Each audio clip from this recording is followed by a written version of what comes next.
Hello, I am Alon Burstein, visiting assistant professor in the Department of Political Science and Israel Institute Fellow at the University of California, Irvine, here bringing you the highlights of the last 24 hours of the Israel-Hamas war. It's going to be the evening of January 3rd, 2024 in the United States, the morning of January 4th, 2024 in the Middle East. Starting with the Gaza situation, Al Arabi Al Jadid reported today, quoting Egyptian sources close to the negotiation teams, confirming the negotiations being mediated by Egypt have in fact been frozen.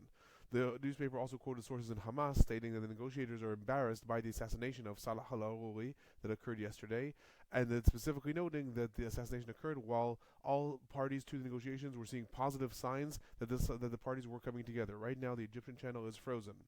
Relating to this, however, officials in Israel noted that Qatar has not officially suspended the negotiations, and that in Israel this is seen as a positive sign. Even though Hamas has stated that all negotiations are frozen, this may relate specifically to the Egyptian negotiations, and the Qatari negotiations may still be on track.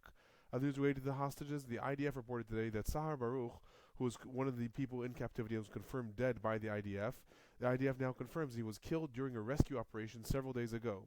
His body was not recovered during the operation. It is unclear at this point if he was killed by IDF forces by accident or by the Hamas captors. 2 soldiers of the IDF were badly injured in the rescue attempt. Moving on to the fighting in the Gaza Strip, rockets and mortars were sent from the Gaza Strip to the areas in the southern parts of Israel surrounding the Gaza Strip. These targeted primarily the areas of Sderot, Ivim, Nir Am, Netiv Asara, and Yad Mordechai.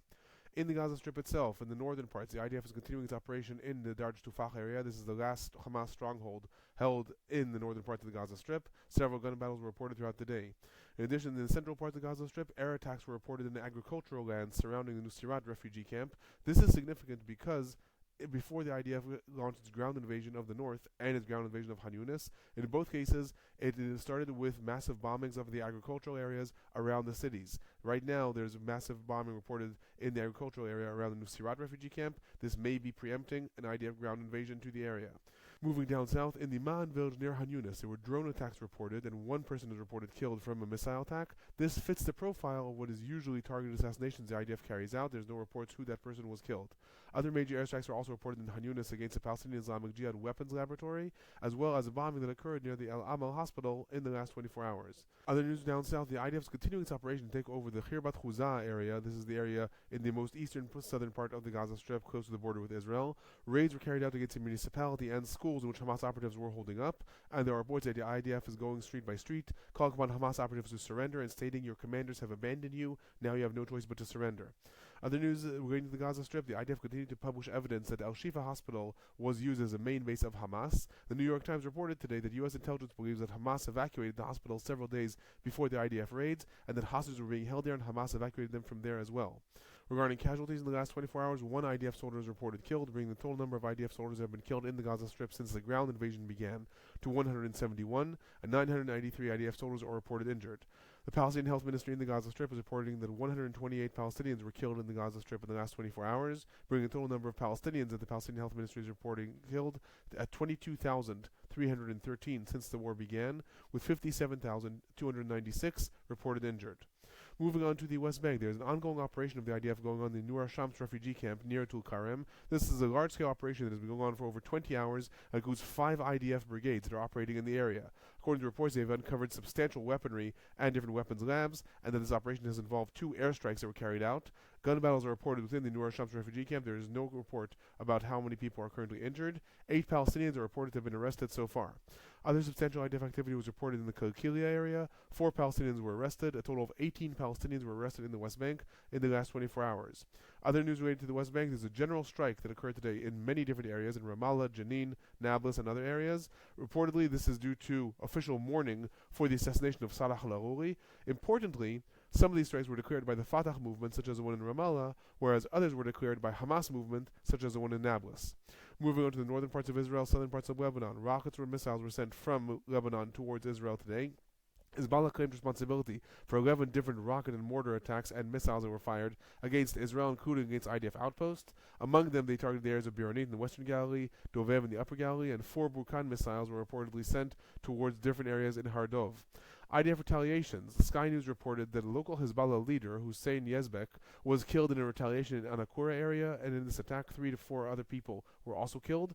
Other retaliations were reported against the Markaba village, where 3 people were killed in an attack that targeted the house. Again, like the attack in Khan Yunis, this fits the profile of a specific assassination rather than a general retaliation. Other retaliations are reported in the areas of Yarun, Levona, and Ita Asha'ab, against a wide array of Hezbollah targets, including infrastructure, launching sites, and different Hezbollah units on the ground.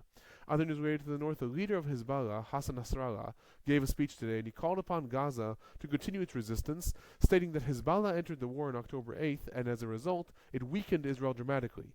He added that one of the successes of the Al-Aqsa flood, which is the name that Hamas gave to the current war, is the level of support the resistance has in the world, specifically noting, and I'm quoting, "Israel today is a murderer and a criminal in the eyes of the world's nations." In addition, Nasrallah specifically referenced in his speech a poll that was carried out in the United States, showing that 51% of people aged 18 to 24 believe that the conflict should be resolved by the destruction of Israel. Prior to his speech, a top-ranking official in Hezbollah stated to Al Arabi Al Jadid that while Hezbollah will respond with force and in surprising ways in response to the assassination of Salah al-Aruri, it will not give Israel what it wants and will not be dragged into the war. Other news, the U.S. Special Envoy to the region, Amos Hochstein, is due to arrive tomorrow. He's also going to visit Israel as well as Lebanon in his attempts to finalize the border disputes between Israel and Lebanon and thus fulfill the hopes of the United States and avoid a large-scale war between Israel and Hezbollah. Moving on to the highlights of the regional developments, 2 major explosions occurred today in Iran around the tomb of Qasem Soleimani, who is the former leader of the Al-Quds force in the Iranian Revolutionary Guard, on the anniversary of his assassination that occurred 4 years ago. Over 211 people were reported killed so far. Iran immediately blamed Israel for this and stated that Israel will pay the price for its crimes. Wall Street Journal reported that Israel informed its allies that it is not responsible for the explosion, and the United States stated that the explosion fits the profile of ISIS attacks due to both the nature of the explosions, the fact that there were 2 explosions that occurred one after the other 300 meters apart, and the nature of the explosive devices. Other regional news, the United States, the United Kingdom, and 11 countries sent warnings to the Houthis today to cease their activities and release all kidnapped personnel or face consequences. This is critically important because it comes amidst reports several days ago that both the United States and the United Kingdom are planning a large-scale strike against the Houthis in order to stop their attacks against ships in the Red Sea. And according to that report, they were going to give the Houthis one final warning before launching the strike. Unclear if this is the final warning and if we should anticipate that strike in the coming days or not. However, this does come amidst that report several days ago. Moving on to some of the political and general highlights, Secretary of State of the United States Antony Blinken is due to arrive in Israel on Monday. He was supposed to arrive tomorrow, but the visit was postponed according to official reports for technical reasons. However, it was also announced that the visit would be postponed hours after the assassination of Salah al-Aruri yesterday. Other news, the expanded Israeli cabinet is due to meet tomorrow to discuss the day-after plans for the Gaza Strip. According to reports in Israel, the National Security Council has already had 8 meetings regarding the day-after plans, and now the expanded cabinet is going to be informed. Other political news, South Africa today officially submitted its indictment to the International Court of Justice against Israel. South Africa is suing Israel, claiming that Israel is carrying out the genocide. One of the things that international law experts had stated several days ago that is going to heavily complicate Israel's case is the fact that usually when a country is charged with genocide, one of the difficult things to prove is intent. However, in Israel there have been many inflammatory statements, and this is likely going to serve as evidence. As expected, in the indictment, in fact, pages upon pages are devoted to different tweets and statements of Israeli government members, including ministers who propose nuking Gaza, ministers who discuss an impeding Nakba that is going to be carried out against the Gazan population, Likud members who stated that Gaza will be wiped off the face of the earth, other Likud members who tweeted hopes for burning Gaza down, and that, I'm quoting, vengeance is a value. In addition, statements were also given of soldiers and public figures as part of the evidence of Israel's intent. On top of this, yesterday, Moshe Saada, who's another member of the Likud, stated in an interview that all Gazans must be destroyed. Moving on to speculation regarding the future of the Gaza Strip, Finance Minister in Israel and member of the expanded cabinet, Bezalel Smotrich, continued today to argue for encouraging Palestinian immigration from the Gaza Strip, stating, and I'm quoting, over 70% of Israelis support the humanitarian solution of encouraging willful immigration of Arabs from Gaza and absorbing them in other countries. Amidst this, it is noteworthy that the figure of 70% of Israelis is made up. He didn't quote any source or any poll. And the Israeli Ynet news outlet quoted a senior Israeli political figure stating that Smotrich and Ben-Gvir both have no concrete plans. They are simply making inflammatory statements. And their statements about negotiating with other countries who are willing to absorb Palestinians from Gaza is a complete lie. Amidst this, the EU foreign minister today joined the U.S. in condemning these statements by the Minister of National Security, Itamar Ben-Gvir, and Minister of Finance, Bezalel Smotrich, saying that calls for immigration of Palestinians from Gaza are an insult to Palestinians, and that forced immigration is a serious violation of international humanitarian law. The EU foreign minister added that a solution to the Israeli-Palestinian conflict can only occur if it is enforced from the outside, and that this is seen after 30 years of failed negotiations between the sides. That is my report for the last 24 hours. I remind everyone that while I am traveling, I'm only uploading these shorter highlights. I will be back to giving full reports next week. I will see you tomorrow.